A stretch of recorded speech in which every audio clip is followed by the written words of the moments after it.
நான் புதுமையானவன், உலகை புரிந்து கொண்டவன், நல்ல அழகை தெரிந்து மனதை கொடுத்து அன்பில் வாழ்பவன். ஆடலாம் பாடலாம் அனைவரும் கூடலாம், வாழ்வை சோலையாக்கலாம். இந்த காலம் உதவி செய்ய இங்கு யாரும் உறவு கொள்ள, அந்த உறவை கொண்டு மனித இனத்தை அளந்து பார்க்கலாம். இசையிலே மிதக்கலாம், எதையுமே மறக்கலாம்.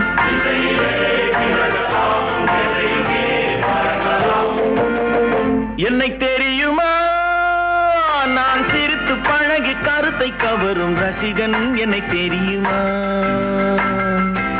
உங்கள் கவலை மறக்க கவிதை பாடும் கவிஞன். என்னை தெரியுமா, ரசிகன் ரசிகன் நல்ல ரசிகன் நல்ல ரசிகன் உங்கள் ரசிகன் உங்கள் ரசிகன்.